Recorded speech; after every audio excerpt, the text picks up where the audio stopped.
in some ways aku tuh nggak pernah ngerasa pinter.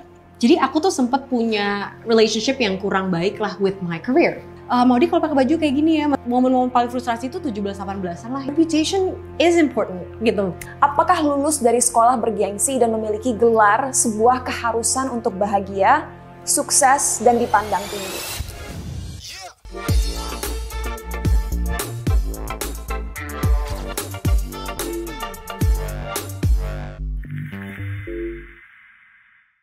What's up guys, welcome di Bicara Cinta, dan hari ini bisa dibilang salah satu episode terspesial karena bintang tamu yang aku hadiri adalah salah satu bintang tamu yang kalian ada request sejak season 1 dan kita sekarang udah memasuki season 4, so can you imagine how long people have been waiting? Dan hari ini topiknya menarik banget, topiknya adalah the price of success dan apa yang membuat kita merasa utuh. Without further ado, langsung aja aku introduce guest star hari ini, Maudi Ayunda. Hi everybody. What do you call your audience? Teman-teman bicara cinta, Puelens. Hello, Puelens. Yes, Puelens. See, oh, she's Finally, good to be here. well, it's really lovely to have you here. And aku nggak sabar, topik kita hari ini menurut aku menarik banget dan jarang kamu membicarakan hal-hal ini di podcast-podcast lain. Tapi aku pengen bikin orang excited akan apa yang kita akan bicarakan. Jadi gimana kalau kita main game dulu? Boleh. You ready? Let's do it. Game time. Alright guys, we've got a new game this week. Namanya Cepat Tepat. Are you ready? I'm ready. Ini I'm jiwa kinda scared. Really? Jiwa kompetitif kamu harus keluar. So, Okay. cheater. Nah, just kidding. Alright guys, let's get started. Siapa tokoh penemu gravitasi?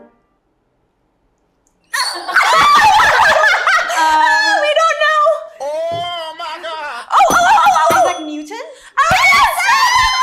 It just came out in my head. No, gini. I was like, I swear it's Isaac Newton. Tapi what if he's like somebody else? Maksudnya, what if he found it Oh, somebody else? right. Okay. Sebutkan 3 buah yang berawalan huruf M. Manggis, mangga, markisa. Easy! Markisa. Markisa.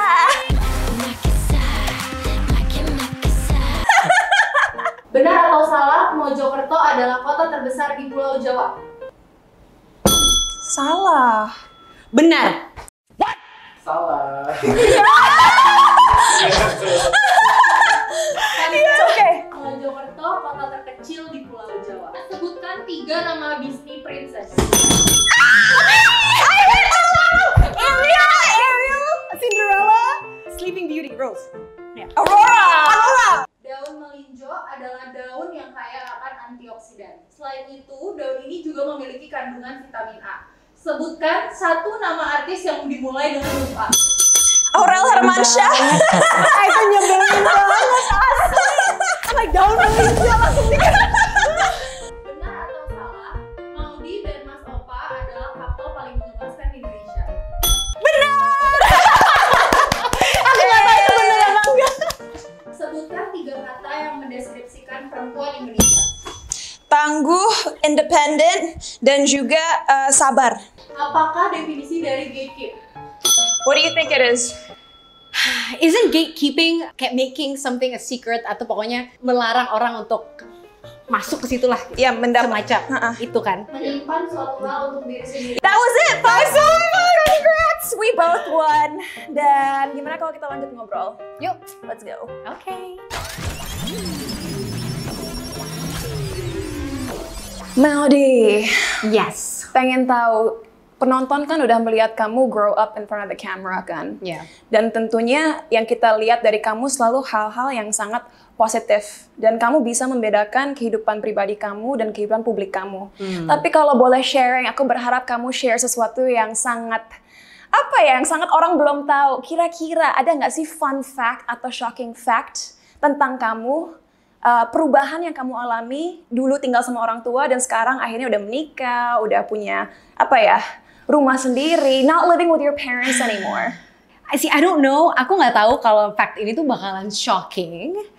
But I think yang menarik adalah semenjak menikah, semenjak tinggal sendiri, aku tuh ngerasa lebih bebas. I feel more like a full human and an adult. Karena mungkin aku rasa selama aku tinggal di Indonesia, aku tuh selalu tinggal sama orang tua kan. I have lived independently abroad waktu lagi sekolah atau dan lain-lain. Tapi biasanya di Indonesia tuh, ya of course you live with your parents and your identity tuh tetap yang paling kuat adalah sebagai anak gitu. When you're living with your parents. And so now that I'm married, I have my own space dan punya kebebasan dan mungkin lebih ada rasa lebih berdaya juga lah. Making my own decisions, like even simple things like choosing furniture atau creating systems and processes in your house. So that's been really nice. Terus kalau shocking fact, is that shocking? It's really, not, right? Tapi kayaknya kamu benar-benar mewakili anak muda Indonesia, di mana kalau di Indonesia mungkin orang baru dianggap benar-benar dewasa kalau udah punya keluarga sendiri. Kalau di luar negeri kan umur 18 tahun, you're your own human being. Dan guys, aku dan Maudy nggak bilang itu salah ya, enggak. Cuman emang budaya yang berbeda aja. Benar. I really felt that sih. And it's just nice, when you find your person, home really becomes kayak semacam safety bubble juga buat aku. Karena I don't know if you know this, but I'm like a huge introvert. Iya. Aku tuh introvert banget, jadi kalau misalnya aku pulang terus di rumah tuh kayak rame atau it's malah a little harder nyaman to recharge.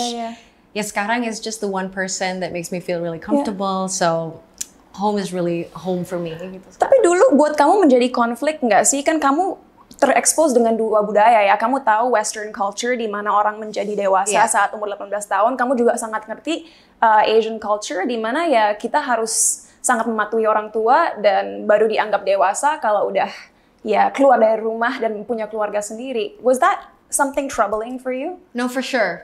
Karena kalau waktu aku lagi di sana and I went to the UK. Waktu sekolah, dan di UK itu kita benar-benar dianggap adult, kayak people can drink, people can do anything that they want at 18. Kalau di US kan 21. Jadi teman-teman aku di umur 18 itu semua udah ngerasa dewasa banget. Mereka memang mempunyai kebebasan secara legal juga untuk melakukan apapun yang orang dewasa tuh bisa lakukan di Inggris. Jadi aku ada momen juga kayak ngerasain bedanya. Gitu. Yang mana yang bener ya? Aku ikut yang mana ya? Ikut yang mana. Tapi mau nggak mau, aku juga jadi belajar untuk mengenal konteks gitu. The rules that apply really depends on the context you're in. Dalam konteks itu tentu kita harus belajar lebih mandiri. Karena profesornya juga nggak ada yang ngomong sama parents kita kan. Iya. Everything is like the professor emails me directly. If I don't do my work, mereka menegur aku langsung gitu. And so in that context, I really embraced the fact that I was considered an adult. Ya di sini ada orang tua aku, ada komunitas, different expectations, different rules apply, and that's okay. I think that's how I ended up. I would love to ask you more about this, tapi sekarang aku mau flashback dulu sedikit to see how your upbringing shaped you. Kalau boleh tahu apa sih yang mendasari keseriusan kamu terhadap belajar dan pendidikan waktu kecil dulu? Waktu kecil, aku tuh suka banget baca. Jadi umur 3 tahun itu udah baca, udah mojok sendiri. Jadi kayaknya kecintaan aku terhadap belajar tuh benar-benar dari kecintaan aku terhadap buku dan cerita dan informasi dan kayaknya itu membangun rasa ingin tahu yang sangat besar yang akhirnya juga translate ke perjalanan akademis aku gitu. Sebenarnya orang tua aku tuh bukan yang pushy gitu loh secara akademis. Mereka lumayan santai. So I really attribute it to books, and because aku suka banget baca buku, akhirnya belajar itu juga menjadi sesuatu yang menyenangkan. Dan rasa itu sih yang akhirnya kayaknya tuh terus kebawa. Aku mewakili netizens ya. Kita semua tahu bahwa kamu emang naturally pinter. Tapi jujur kalau opini aku pribadi, kadang-kadang seseorang itu bisa sukses dalam dunia akademis kalau dia willing untuk kerja keras. Nggak semua orang naturally pinter. Biasanya, if you want to work hard and commit, there are people who thrive in an academic setting, even if they're not the smartest. Jadi pertanyaan aku buat Maudy adalah, apa menurut kamu key ingredient atau kualitas yang kamu miliki yang membantu kamu dulu sukses di bidang pendidikan? So, aku sebenarnya suka banget poin itu karena I don't even know I don't know what that means to be naturally smart. Kayak pinter tuh menurut aku subjektif banget. Jadi the thing yang justru membuat aku merasa, oh mungkin ini kenapa akhirnya I push myself more adalah ada dua sih sebenarnya. Yang satu, curiosity, rasa ingin tahu itu. Kedua, I just, in some ways, aku tuh nggak pernah ngerasa pinter. Karena setiap aku belajar, aku baca buku, the more that I realize that I don't know, or there's so much more, apa ya, gaps and loopholes yang aku miliki gitu. Jadi kayaknya itu yang akhirnya menjadi motivasi lagi and really feeds into kind of like more of like a growthful ini. Soalnya menurut aku kalau orang percaya, oh I'm naturally smart, kayaknya itu tuh jadi at odds sama growth mindset. Iya. Karena kita jadi ngerasa, oh kita tuh pinter dari sananya, naturally, dan gak ada lagi yang perlu diasah, atau mungkin gak seharus itu untuk diasah. I think that was a really good point. And actually itu sih mindsetnya kayak, I don't feel very naturally smart at all. I think kalau untuk to simplify what you just said, untuk teman-teman bicara cinta, mau kalian ngerasa pinter atau nggak pinter, penting sekali kalian ingin selalu mencari wawasan baru dan menggali apa yang kalian ketahui. Jangan pernah merasa kalian udah tahu semuanya, karena kalau kalian udah ngerasa kalian tahu semuanya, kalian akan berhenti mencari tahu dan akhirnya berhenti berkembang dalam cara kalian berpikir. I really like that. Dan ini bukan aku memberikan stereotype, tapi memang dalam budaya Asia yang namanya helicopter parenting itu lumayan common. Di mana orang tua sangat memperhatikan setiap aspek dari kehidupan anak, terutama pendidikan. Kamu sendiri pernah nggak sih ngalamin pressure dari orang tua kamu untuk kamu harus sukses di bidang pendidikan? Nah, so ini mungkin lumayan shocking juga kalau misalnya aku cerita, tapi di aspek pendidikan, I will say orang tua aku tuh nggak pernah nge-pressure, and they didn't apply helicopter parenting. I will say orang tua aku tuh sangat-sangat concern lebih ke karakter, how you show up to in front of other people. Tapi kalau pendidikan tuh honestly not really. Atau kayak konsep kesuksesan itu juga gak terlalu ditekankan.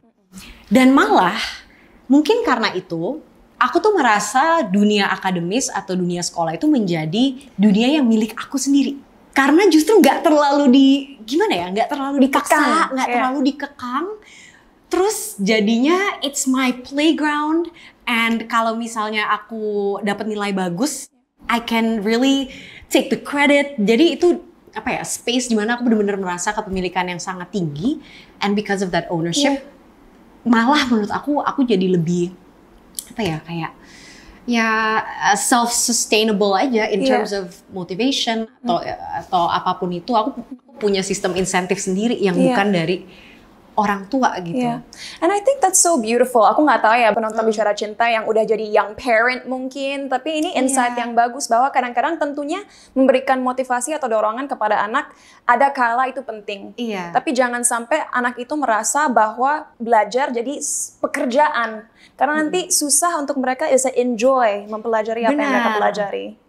I really like that. Karena kalau misalnya orang tua tuh punya helicopter approach itu, kan jadinya anak tuh mengasosiasikan belajar dengan proses mencari validasi eksternal.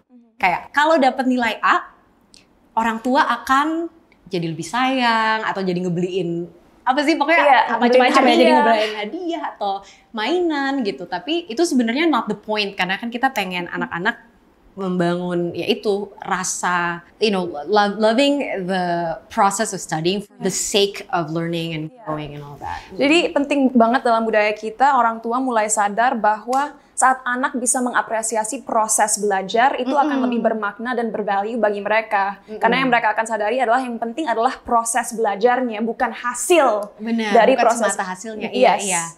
I see. Is that surprising? What? Really. The fact that they It's not too surprising. Okay. Because of how well you turned out.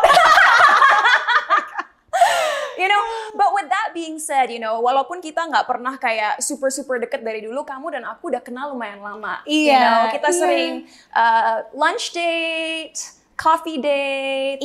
Waktu itu kayaknya aku ngobrol sama kamu waktu I was deciding. Oh iya. Remember? Aku ingat S1. Guys, ini fun fact. Do you want to tell them? I don't want to talk too much. You tell them the fun fact. Jadi waktu itu aku kan gap year. S1. Aku tuh sempat gap year. Dan aku keterima di Columbia, tapi juga baru aja keterima di Oxford. Dan aku waktu itu masih bingung, dan aku reach out to you karena kamu ke Columbia and wanted to hear your thoughts. Terus kita makan shabu-shabu waktu itu. Yes. Tiba-tiba Vidi datang. Ada Vidi. Vidi di mana-mana. Umat ya. Terus I remembered that you advised me to go to Oxford kalau nggak salah. Dan aku inget banget kenapa. Karena pada waktu itu aku ngomong ke Maudi, sekolah di US itu memang asik sekali dan bervalue. Hanya pikirin aja, kamu mau sekolah 4 tahun tapi nggak semua pelajaran yang kamu pelajari itu ada hubungannya sama major kamu, atau kamu mau ke UK yang ya udah kamu sekolah 3 tahun khusus untuk major kamu, dan kebebasan dalam arti mereka lebih memperlakukan kamu seperti adult itu akan kamu rasakan di UK, karena kalau di US kadang-kadang masih kerasa seperti SMA, extensionnya SMA gitu. Jadi makanya waktu itu aku bilang, Maudi, you know what?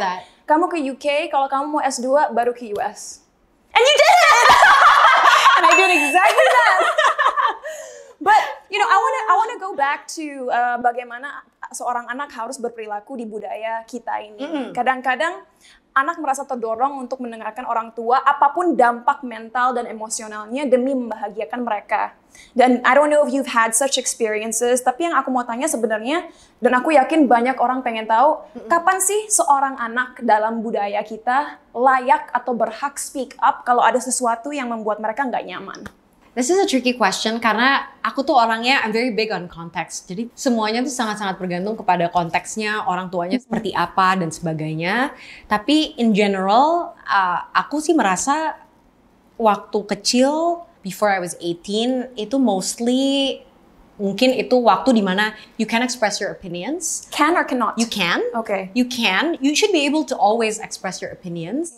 Again, tergantung orang tuanya gimana, tapi kayaknya expressing opinion itu nggak apa-apa, cuman mungkin kita nggak selalu bisa mendapatkan apa yang kita mau di bawah umur segitu ya, karena mungkin we can just think about it positively. Our parents have lived longer, they have seen more things. Jujur, ada beberapa hal yang I'm glad they pushed me to go one way as opposed to another. Sekarang in hindsight, banyak banget hal-hal yang mama papaku larang atau apa yang ternyata, untung dilarang gitu. Jadi 18 tahun ke bawah itu in hindsight I'm glad I listened to my parents mostly. Nah 18 ke atas itu kan kuliah dan sebagainya. Dan itu juga momen labil banget. Momen labil. Itu buat aku masa negosiasi dan masa experimentation. Karena kayak gap year itu, I don't know if you know this, but gap year itu sebenarnya aku nggak mau. Okay. But you know that was my parents' way of like, aduh 17, waktu itu soalnya aku 17 tahun, it's too young to be going abroad, mama takut, are you ready, and all these things. Dan itu ya akhirnya proses negosiasi, proses proving to them that mungkin my opinion can apa ya, can change their minds? Can be more valid than theirs for my case gitu. Jadi 18 ke atas tuh proses negosiasi, tapi of course try to do it as respectfully as you can. Definitely aku ada perbedaan-perbedaan juga dengan orang tua aku gitu. Ya mungkin baru 21 ke atas tuh bisa dipilih-pilih juga gitu ya, bahwa ada opini orang tua tapi ada juga kita punya opini independen sendiri, dan itu menurut aku udah mulai bisa di-balance gitu, yang mana yang kita perjuangkan. Again, komunikasi tuh penting banget. Jadi pada saat kita memilih jalur yang berbeda pun ada sih cara komunikasi yang menurut aku lebih efektif atau kurang efektif gitu. Kalau aku boleh ngambil kesimpulan guys, sebagai anak kita sebenarnya selalu berhak untuk mengatakan apa yang ada dalam hati dan pikiran kita. Selama kita tahu bagaimana menyampaikannya. You know, teman-teman di rumah nggak usah jadi artis untuk tahu perasaan ini, tapi untuk teman-teman di luar sana yang punya pressure dari keluarga, apa saran yang mau bisa kasih agar mereka nggak ngerasa marah, sakit hati, atau dendam terhadap orang tua mereka? Apa yang benar-benar ngebantu aku juga kalau misalnya ada konflik-konflik sama orang tua atau sama keluarga besar gitu ya. Just remember and keep in mind intentionnya tuh apa gitu. Karena kalaupun impactnya itu agak negatif atau agak kurang pas di kitanya, yang kita bisa yakini intentionnya itu niatnya itu baik. It's coming from a good place. dari tempat yang baik, dari rasa sayang, rasa ingin memberi, rasa ingin protecting sometimes. Jadi dari sisi itu, mindset kita juga jadi berubah. Mungkin dari amarah jadi cuman, ya kita memang beda aja, tapi you know that they mean well, and that's been the best ini sih for me. And that's so important guys, bener banget kata Maudy. Memang 99.9% of the time orang tua kita bener-bener ingin yang terbaik buat kita. Tapi kalaupun kalian ngerasa, sorry to say, orang tua kalian toxic atau bener-bener nggak mengerti kalian, inget, mungkin ada sesuatu hal saat mereka tumbuh besar yang membuat mereka seperti itu. Jadi sebagai anak, kadang-kadang kita harus memaklumi bahwa orang tua kita pun mungkin memiliki trigger dan trauma-trauma yang akhirnya membuat mereka seperti itu. So the best thing we can do adalah selalu merespect orang tua kita, selalu mengerti mereka, tapi kalau itu sampai menyakiti kalian, ingat bahwa sebagai orang dewasa, kalian layak membuat boundaries agar bisa memaintain relationship yang ya seideal lebih mungkin. baik. Yeah. But you know what, Maudy? Like, I'm sure you understand this feeling, tapi di society kita, pressure-nya tuh bukan hanya dari orang tua. Tapi ada dari pihak eksternal kayak budaya, kepercayaan, lingkungan mostly netizens ya. Something that we both have in common is kita tumbuh besar depan layar, kita berdua alhamdulillah keterima di sekolah bergengsi dunia. Dan tentunya dengan reputasi seperti itu, menjaga image dianggap menjadi prioritas dan penting banget. How important is it for people to think positively or highly of you? How important, seberapa penting persepsi orang terhadap kamu? Jadi kalau misalnya kita ngomongin dulu, kan kita tadi bilang ya, kita dua-duanya tumbuh besar itu di depan layar. Jadi aku tuh sempat punya relationship yang kurang baik lah with my career when I was younger, because I felt like, again, my mom was my manager. I had a manager, I had a label, I had a team, dan aku waktu itu masih kecil. Jadi banyak sekali dimensi-dimensi dalam hidupku yang udah Tata sama orang lain. Dan udah ada gerbang-gerbang tertentu yang Maudy kalau pakai baju kayak gini ya. Maksudnya hal sekecil itu, dan di luar itu juga, you have to act this way, sing these type of songs. Wow, I can relate. Right? So, tentunya frustrasi, justru momen-momen paling frustrasi itu 17-18an lah, yang pada saat aku udah mulai ngerasa, wait, hang on, like I'm a little bit older now, and that was like really hard to go through gitu. Jadi dulu kesel lah gitu, apalagi jadi kok kayak nggak bisa menjadi diri aku sendiri, nggak bisa menjadi otentik, dan ya udah, terus malah I like honestly poured my heart and soul jadinya tuh ke sekolah juga, karena I didn't feel like dunia media dan dunia hiburan itu dunia di mana aku punya kepemilikan atau aku punya otonomi. Jadi malah, you know what, I'm just gonna focus on my academics, sekolah aja. It has changed more sekarang karena aku memang lebih memiliki punya ruang juga untuk mengarahkan karir aku mau dibawa kemana, karena sekarang udah dewasa juga.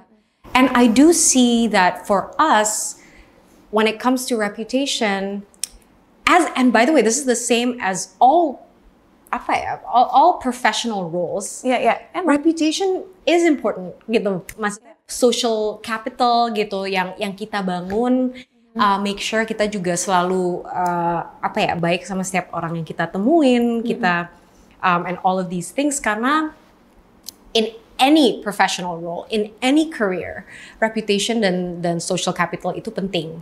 Jadi aku lebih melihatnya sekarang lebih dari secara objektif aja. So I went to business school and they talk a lot about how like networking and making friends and leaving a good impression anywhere. Which is so hard for introverts like us untuk harus networking, pengen di rumah aja. Itu tuh penting banget, dan di situ aku sadar kayak, well, it's the same anywhere gitu. Kebetulan aja kita harus networking atau reputation kita itu skalanya mungkin lebih besar karena kita ada netizen, followersnya lebih besar gitu. So I see it more as that. Tapi at the same time, I want to strike the right balance of gak mau juga terus jadi pura-pura menjadi sesuatu yang I'm not. Tapi kalau buat kamu sendiri, apa sih arti dibalik menjadi sosok yang positif atau inspiratif? Like, what qualities do you need to be that kind of figure? I do think you have to be authentic. Can't pretend to care about issues that you don't care about. Misalnya punya passion for some type of Social impact. cause. Yeah, you know, Yeah. like bahwa a sense that the world is not just about you. Jadi Yeah. kayak Jadi jangan egois, iya, bahwa kita di sini untuk saling membantu dan memberi dampak bagi orang yang mungkin nggak punya kekuatan atau suara seperti kita. Benar. Right. And yeah, I also really value collaborative people gitu bahwa again ini ya mungkin along the lines of kita nggak egois, but we can make change together and have the humility to work with others and to tackle big problems together. That's another value that I care about. Right. You know, I love that you're saying all these things karena ini semua adalah hal yang benar. Tapi lagi-lagi, kenapa aku excited ada kamu hari ini di Bicara Cinta? Karena kamu adalah public figure yang jelas-jelas sangat diidolakan oleh banyak anak muda. Tapi kadang-kadang negara kita saking orang inspiratif di branding sebagai sosok yang sempurna, mereka ngerasa bahwa mereka nggak boleh melakukan hal-hal yang sebenarnya sangat manusiawi gitu. Dan ini aku akan menggunakan aku sebagai example ya. If you don't agree atau kamu nggak relate itu nggak apa-apa. Tapi kalau buat aku pribadi, aku ingat waktu masih remaja dulu sama like nggak boleh dilihat ke tempat nongkrong, misalnya bajunya harus gimana, terus berbicaranya harus gimana. Tapi I'm sorry guys, I'm a big believer bahwa kita tidak benar-benar hidup kalau kadang-kadang dosa-dosa itu tidak kita alami dan tanggung sendiri. Kalau buat Maudy sendiri pernah nggak rasa authentic Maudy itu tenggelam demi ngebahagiain atau memenuhi ekspektasi publik? Pasti ya, maksudnya especially dulu itu tadi di saat I had my label and my team and whatever yang mungkin mau nggak mau harus lebih opinionated karena I was a little kid. I really struggled with that. Cuman kalau sekarang tuh kayaknya cara aku deal with that frustration adalah aku anggap itu dua ranah yang berbeda sih. Mungkin karena aku introvert juga, I can kind of differentiate kayak, oh ini konteks di mana kita itu lagi berada di platform yang mau nggak mau kita juga punya tanggung jawab gitu ya, as a public figure. To show up a certain way and all those things. Of course jangan jadi fake juga dan gak authentic, tapi responsibility itu ada.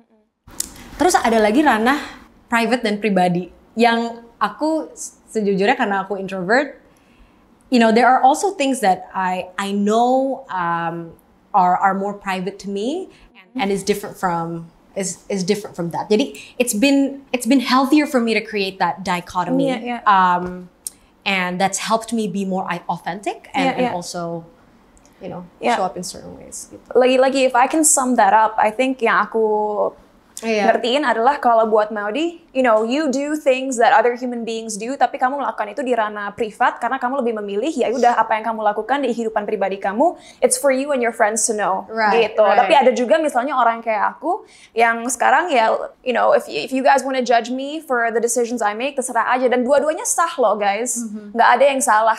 Jadi it's all about personal choice, tapi yang terpenting adalah jangan pernah menghakimi orang lain atas keputusan hidup mereka. Karena kita nggak pernah tahu kenapa mereka melakukan apa yang mereka lakukan. So, Maudy, what is one of the most valuable lessons you've learned on your journey to finding who you really are? Mungkin kalau lesson yang terakhir banget and is super valuable tuh just the phrase like good things take time. Yeah. Ya mungkin again aku dulu ada jiwa kompetitifnya juga, ada jiwa terus kayak selalu ngerasa kayak dikejar-kejar waktu gitu loh. Apalagi ya kita secara society itu selalu punya milestones kayak, oh by the time you're 17, 21, 25, 30, you should have had gini-gini all these things gitu. Dan aku dulu cukup ngikutin lah, cukup terpaku secara subconscious dengan milestone-milestone itu. Without really reflecting, akhirnya sekarang aku tahu bahwa, you can try to chase things, make things happen prematurely, tapi hal-hal yang baik, hal-hal yang justru sustainable dan mungkin bisa sukses long term itu hal-hal yang membutuhkan waktu, membutuhkan konsistensi, membutuhkan investasi energi yang banyak gitu. So I think just getting used to practicing more patience in terms of all the things that I want to do in life has been. Tapi beyond the fame, beyond the success, beyond the wealth, influence, apa sih yang ingin banget, apa sih yang kamu cari di fase hidup kamu sekarang? I really want to have a sense of contentment, kayak rasa tenang. Orang tuh kadang-kadang bilang kalau saya mau bahagia gitu, bahagia juga sih, obviously. Tapi kayaknya lebih mahal, yang lebih susah dicari itu ketenangan gitu. Kayak gimana caranya kita dengan apa yang kita miliki tuh cukup puas, cukup bersyukur, tapi juga apa ya, termotivasi juga untuk terus tumbuh. But kind of having that sense of peace and contentment. I think that's what I really want. Can you be content without being happy, or do you need both? Ooh. Philosophy, kamu kan dulu salah satunya kan philosophy kan, PPE. So I think you can have one without the other. Sebenarnya tergantung definisi orangnya juga sih. Pada saat dia bilang bahagia tuh bahagia yang seperti apa. Misalnya kita bahagia, kita dapat hadiah, bahagia gitu. 5 menit gitu. Tapi habis itu kan kita mungkin biasa lagi gitu. Karena sekarang kita mau cari kebahagiaan yang sifatnya kayak dopamine or whatever. We can take our phones and open up something, laugh. Itu kebahagiaan. Tapi ketenangan tuh, wah sedap. Oke, ini pertanyaan aku tunggu yang udah aku pengen nanyain ke kamu. Mungkin udah berbulan-bulan, bahkan mungkin setahun lebih. Kenapa? Pasti banyak orang di luar sana ingin kayak mau bisa sekolah di luar negeri, karir yang sukses, tapi mungkin karena faktor keuangan, faktor sosial dan lain sebagainya tidak bisa merealisasikan itu ya. Dan kalau dari pengamatan aku ya guys, dan mungkin aku pesimis aja, tapi sering sekali aku melihat orang di luar sana menggunakan gelar mereka untuk merasa superior di atas orang lain atau merasa bahwa mereka lebih baik daripada orang lain.